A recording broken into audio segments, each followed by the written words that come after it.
સુરતમાં કોકતા ફાઇનાન્સના કલેક્શન વિભાગના કર્મચારીએ ગ્રાહક સાથે અભદ્ર ભાષામાં વાતો કરી ધમકીઓ આપી હતી અને ગ્રાહક અને કર્મચારીઓનો ઓડિયો ક્લિપ વાયરલ થતા પગલાં ભરવા માંગ ઉઠવા પામી છે। ભારતીય રિઝર્વ બેંક દ્વારા નિર્દેશ અપાયો હતો કે મોબાઈલ એપ્લિકેશન અને ખાનગી ફાઇનાન્સ કંપનીઓ પાસેથી લોન લેવી નુકસાનકારક સાબિત થઈ શકે છે। તે છતાં અનેક લોકો વ્યાજખોરોના જાળમાં ફસાઈ જતા હોય છે। હાલ આવો જ એક કિસ્સો પ્રકાશમાં આવ્યો છે, જેમાં સચિન વિસ્તારમાં રહેતા નિલેશ રાઠોડ નામના વ્યક્તિએ કોકતા ફાઇનાન્સ કંપનીમાંથી લોન ઉપર ટેમ્પો અને કાર માટેની લોન લીધી હતી। ત્યારબાદ ધંધામાં મંદી આવતા ગ્રાહક નિલેશ રાઠોડે કાર બેંકને પરત આપી લોન સરેન્ડર કરી હતી।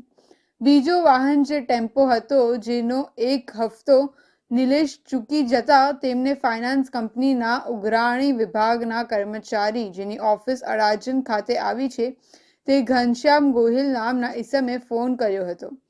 ઘનશ્યામ ગોહિલે ફોન ઉપર નિલેશ રાઠોડને ધમકીઓ આપી નાલાયક ગાળો પણ ભાંડી હતી। આ ઓડિયો ક્લિપ વાયરલ થતા લોકોમાં વ્યાજખોરો સામે રોષ જોવા મળી રહ્યો છે।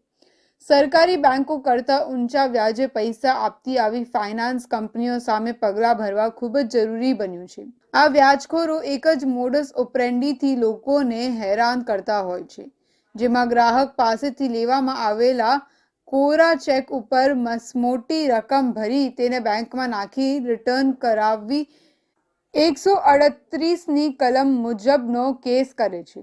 નિલેશ રાઠોડની ઘટનામાં પણ ફાઇનાન્સ કંપની દ્વારા તેમને માનસિક ત્રાસ અપાતો હોવાનું જાણવા મળ્યું છે। નિલેશ રાઠોડે સરકારને અપીલ કરી છે કે આવી ખાનગી फाइनेंस कंपनियों सामे कड़क कार्यवाही करावी જોઈએ। तो उन लोग का 2 हफ्ता मेरा एक कंटिन्यूस बाउंस हो गया। उसके बाद उन लोग ने मेरे पे प्रेशर किया कि आप या तो फिर हफ्ता क्लियर करो या तो फिर मुझे गाड़ी जमा करवा दो। तो मैंने उन लोग के थोड़े दबाव की वजह से मैंने सोचा कि चलो ईएमआई एक ही गाड़ी का लोड रहेगा, दोनों गाड़ी का नहीं भर पा रहा हूँ। तो मैंने उनको ठीक है, मैंने बोल दिया कि चलो मैं गाड़ी आपको दे देता हूँ। तो उन्होंने यही बोला कि हाँ, तो आप गाड़ी दे दोगे तो आपको हफ्ता नहीं भरना पड़ेगा। उसके बाद मैंने उनके कहने पे कामरेज पे एक काका पार्किंग करके स्टैंड है, वहाँ पे जाके मैंने गाड़ी जमा करवा दी। उसके बाद वहाँ पे मेरे को उन लोगों ने बोला था कि आप ऐसा लिखान करवा लेना वहाँ पे कि आपकी एक मतलब आप नहीं भर पा रहे हो, आप सक्षम हो। तो मैंने ऐसा एक लिखान करवा दिया था कि मुझे कुछ फैमिली इशू के वजह से मेरा थोड़ा बिजनेस और ये सब डाउन चल रहा है। तो मेरे पास से ये लिखान उन लोग ने लिया था कि अगर ये लिखान में मैंने लिखा है कि मैं अभी हफ्ता नहीं भर रहा हूँ, तो मैं अपनी मर्जी से ये गाड़ी को मैं जमा कर रहा हूँ।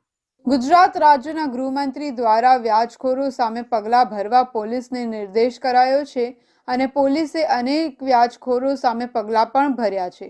તે છતાં હાલ પણ કોકતા ફાઇનાન્સ જેવી કંપનીના વ્યાજખોરો લોકોને રંજાડી રહ્યા છે।